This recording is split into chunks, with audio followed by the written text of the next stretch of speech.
আজ হচ্ছে বন্ধুরা আমাদের 10 দিন হচ্ছে আমাদের মা আমাদের ছেড়ে চলে গেছে, দিদির শাশুড়ি মা। তো মা তো আমার 4 দিনে কাজ হবে, তো আমার 4 দিন। তো আজকে আমাদের সব ঘাটের কাজ হবে, কাঁচা ধোয়া হবে, ওই জন্য সব জামা কাপড়গুলো বের করা হয়েছে। তো কাঁচা ধোয়ার জন্য লোক ডাকা হয়েছে। তো দিদি দেখো এদিকে ঝাড় দিয়ে দিচ্ছে। তো নিয়মিত আছে, ঝাঁটা ধরতে নেই দিদিকে, আমাদের কাউকেই ধরতে নেই। দিদির তো একদিকে শাশুড়ি মা, একদিকে নিজের মা। তো লোকজন না থাকার কারণে দেখো নিজেদের কাজগুলো নিজেরাই করছে। আমি তো কিছু করছি না, আমি ঝাঁটাতে হাত দিইনি, আমি করছি না। দিদিকে তো কোনো নিয়ম পালন হচ্ছেই না, ঝাঁটা দিয়ে তো ঝাড় দিতেই হবে। আর যেখানে থাকি সেখানে কি পরিষ্কার না করে থাকা যায়? তো আজকে ভীষণ কুয়াশা পড়েছে, আজকে এত কাজ আমাদের, কাঁচা ধোয়া ঘাটের কাজ সবটাই হবে, মিটবে। তো আজকেই দেখো এতটাই কুয়াশা পড়ে গেছে, রোদ উঠবে কিনা বলতে পারছি না। তো এখন শুরু হবে কাঁচা ধোয়া, একজন ডাকা হয়েছে, উনি এসে কেচে ধুয়ে দিয়ে যাবে। তো চলো ব্লগটা দেখতে থাকো। আর আজ হচ্ছে বন্ধুরা পরের দিন, কালকের ভিডিও আর করা হয়নি, ওইটুকুই জাস্ট তোমাদের দেখিয়েছিলাম। মন ভালো না থাকলে ভিডিও করা যায় না, তোমরা জানো। আর যেখানে মা আমাদের পৃথিবী, সেই ছেড়ে চলে গেছে। তো ঠাকুরমশাই ওদিকে এসে গেছে, যে ঘাটের কাজ করার পরে দেখো শাড়ি পরে নিয়েছি, আর তেল সিঁদুর আমাদের এখনও দেয়নি। তো ঠাকুরমশাই এখন প্রত্যেকটা নিয়ম যা যা আছে পুরোটাই করবে, আর আমরা সেই জন্যই বসে আছি তিনজনা। এই যে জামাইবাবু, আমি ওপাশে, আর দিদি এই যে গাছের গোড়ায় বসে আছে, আর এ হচ্ছে ঠাকুরমশাই। তো পরপর ব্লগগুলো এই দেখো তোমাদের সামনে একটু একটু করে তুলে রাখা হয়েছিল। তো প্রথমে আমাদের নিয়ে এলো দেখো আগুন ছেঁকাতে। তো এই যে আগুন, নিম পাতা দেওয়া হচ্ছে, আর নিম পাতা আমাদের একটু চেবাতে হয়েছে। এটা একটা নিয়ম, প্রথমে এই নিয়মটা পালন করা হলো। আমিও ছেঁকেছিলাম, তো আমি একটুখানি করে তুলে রেখেছি, যেখান থেকে যতটুকুনি পেরেছি। আছি ইউটিউবে, তোমরা জানো, তোমাদের সাথে। তো ডেইলি ব্লগ তো আমি এখন আর দিতে পারছি না, মানে যেখান থেকে যতটুকু পেরেছি, কোন দিন কতটা সেটা আমি ঠিক বলতে পারবো না। তারপরে এই যে বসে আছি, আমাদের তেল সিঁদুর দিয়ে দিয়েছে, সিঁদুর পরেছি, আলতা পরেছি। আর এরপরে হবে কাজ, আজ হবে বন্ধুরা শ্রাদ্ধের কাজ। আমি তো তোমাদের আগেও বলেছি আমি মুখে আগুন দিয়েছিলাম। তো আমি ছেলের কাজ করছি, মায়ের তো আমাদের কোনো ভাই ছিল না, 2 বোন আমরা। তার দিদি তো শাশুড়ির কাজ করছে, আমি মায়ের কাজ করছি। তো দিদিও শাশুড়ির কাজ হয়ে গেলে মায়ের কাজ করবে। আর এখানে এই যে মাকে রাখা হয়েছে, আর জামাইবাবু করছে তার মায়ের কাজ, এই যে, তারপরে আমি আমার মায়ের কাজ করতে পারবো। তো এই যে মাকে রাখা হয়েছে, আর দিদি শাশুড়ি মা আছে এদিকে, দুজনে দুদিকে। মানে মা যাওয়ার 4 দিন আগে দিদির শাশুড়ি মা চলে গেছিলেন, আর মা 4 দিন পরে। মানে দিদির শাশুড়ি চলে গেল শুক্রবারে, আর আমার মা গিয়েছে সোমবার। তো এই 4 দিনের তফাৎ ছিল। তো এদিকে জামাইবাবুর কাজ সব হয়ে গেছে, এবার দিদি বসেছে কাজে। দেখো দিদি দুজনের কাজ করবে, একদিকে শাশুড়ি মায়ের কাজ করবে, একদিকে মায়ের কাজ করবে। তো কী ভেবে এসেছিলাম আর কি হয়ে গেল কিছুই মানে বুঝতে পারলাম না, হঠাৎ করে কিসের সাথে কি হয়ে গেল। এসেছিলাম মাকে সুস্থ হয়ে যাবে সেই আশা নিয়ে, মা ফোনের মধ্যে আমাকে কথা দিয়েছিল, বলেছিল যে তুই এলে আমি সুস্থ হয়ে যাব। কিন্তু আমি যে এই কাজটা করবো আমি সত্যি কখনো ভাবিনি। তো ভগবান কেন সন্তানদের কাছ থেকে মায়েদের কেড়ে নেয়, কেন কেড়ে নেয় বলো, তোমরা বলতে পারবে? ভগবানের কিন্তু এটা একদম ঠিক না। সন্তানকে, এই যে সন্তানকে মাহারা করাটা একদম ভগবানের ঠিক না। ভগবান কেন এটা করে? তো আমি কি করতে এসেছিলাম, এখন বসে বসে কি করছি তোমরা দেখো। তো এখন আমি বসেছি বন্ধুরা মায়ের কাজ করতে। এই যে যা যা নিয়ম আছে ঠাকুরমশাই করাবে সেগুলোই করতে হবে। আমরা নিজেরা তো কিছু জানি না, কিছু বুঝি না। আমি তো বলতে পারো কিছুই বুঝি না। তো চলো মায়ের কাজটা করে নিই। আমার মার আত্মার শান্তি কামনা করো তোমরা সবাই, আমার মার যেন আত্মা শান্তি পায়, সে যেন স্বর্গবাসী হয়, এটুকুই চাইবো। তো চলো বন্ধুরা ব্লগটা দেখতে থাকো, আমি আর কথা বলতে পারছি না।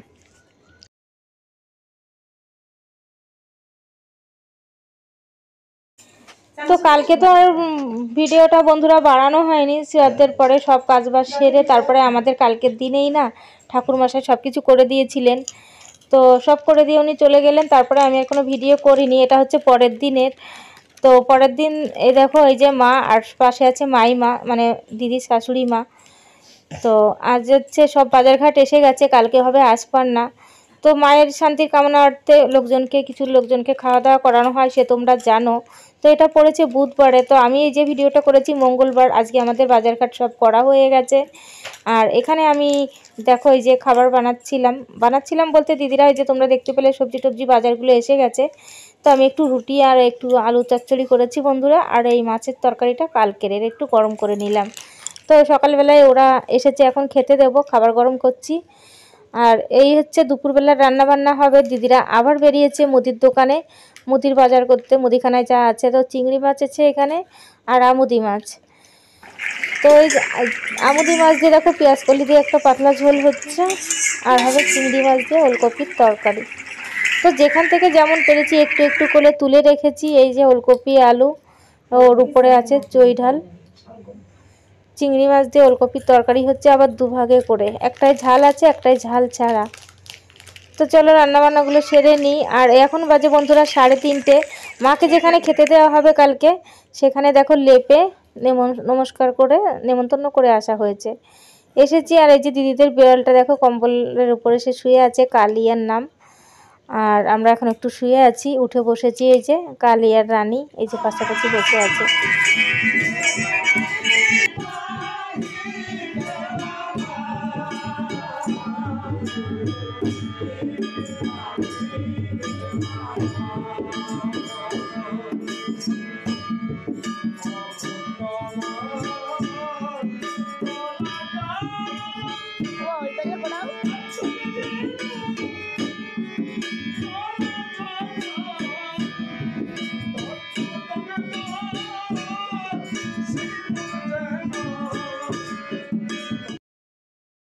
তো দিদিদের আশেপাশের কয়েকজন এই যে গুরুজনেরা আছে যারা কীর্তন টীর্তন করে এসেছে।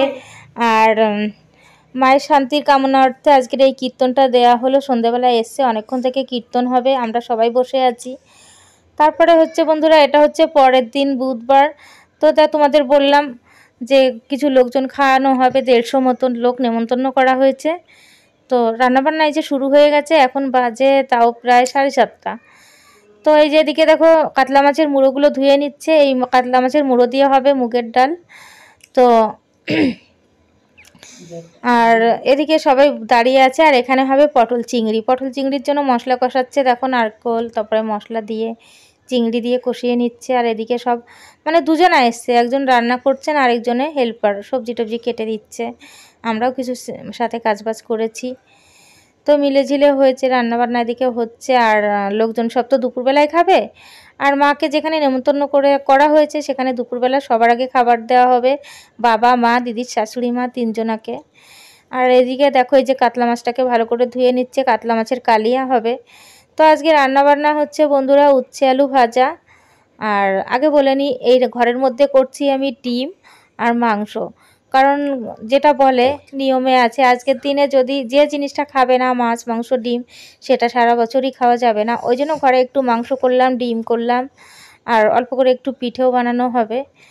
আর আমি মা খেতে চেয়েছিল রুটি, তো 3টে রুটিও করে রেখে দিয়েছি। তো চলো আজকে আমাদের মেনুগুলো তোমাদের একবার বলি। তো উচ্ছে আলু ভাজা হবে, মুগের ডাল হবে মাছের মুড়ো দিয়ে, বেগুনি, আর হবে চিংড়ি পটল, কাতলা মাছের কালিয়া, চাটনি, পাঁপড়, রসগোল্লা আছে। তো এই হচ্ছে মেনু। এই দিয়েছে তো, ওটা ওর তো দিয়েছে তো, ওইটাও তুলে রেখেছি, ওই দেখো ওটা ওর রেখে দিয়েছি। তো এদিকে রান্নাবান্না প্রায় শেষ, এই শেষের দিকে এখন ভাজা পোড়াগুলো হবে, বেগুনি হচ্ছে। তারপরে ক্যাটারিংয়ের ছেলেগুলো দেখো এই যে এসে গেছে, দিদি দাঁড়িয়ে আছে দোরগোড়ায়। আর আমি এই যে বেগুনি ভাজা দেখছি আর তোমাদেরকেও একটু দেখানোর চেষ্টা করছি, সেখান থেকে পারি একটু একটু করে বললাম তুলে রেখেছি। এখন বাজে বন্ধুরা 2টো, লোকজন বসে পড়েছে মানে খেতে, উপরে ছাদে খাওয়ানো হচ্ছে। আর এই এসেছে আমার বান্ধবী। চলো তুমি একদিন আসো ঢাকায়, পয়সা দিয়ে দিয়েছে, ওদের নিয়ে বাসে করেই যাও বুঝলে। এই মেয়ের জন্য কিছু নিয়ে যাও, ওখান থেকে কিছু নিলে না। এ বাবা টাটা, আসছি। এই হ্যাপি বার্থডে, হ্যাপি বার্থডে আগের দিয়ে আগাম হ্যাপি বার্থডে।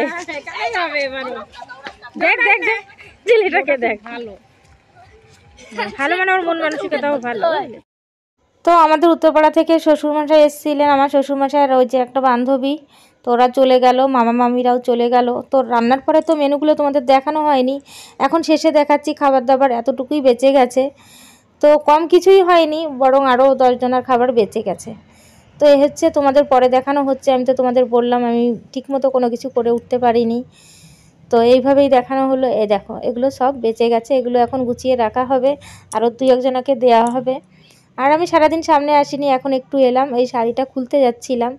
তারপর এলাম মায়ের কাছে, মাকে দেখালাম। এই দেখো তোমাদের, এই যে মা, আর পাশে মাইমা। আর এখন যাব ঘরের দিকে।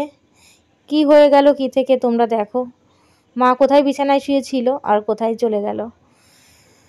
তো মাতৃহারা হয়ে গেলাম, আর মা বলে ডাকার মতো কেউ থাকলো না, কাকে আর মা বলে ডাকবো। এদিকে চলে এসেছি, মাকে যেখানে খাবার দেওয়া হয়েছিল তখন তো ভিডিও করতে পারিনি, তো সেই জায়গাতে তো তোমরা দেখতে পেলে থালাগুলো পরিষ্কার একদম খেয়েছে। তো যাই হোক, আমরা এভাবেই বুঝতে পারি যে খায়। আর এই মাঠের চারিপাশটা বন্ধুরা, আজকের ব্লগটা আমি এখানে শেষ করছি। ভালো লাগলে অবশ্যই একটা লাইক করবে, আর সবাই আমার সাথে থেকো, পাশে থেকো। Bye bye.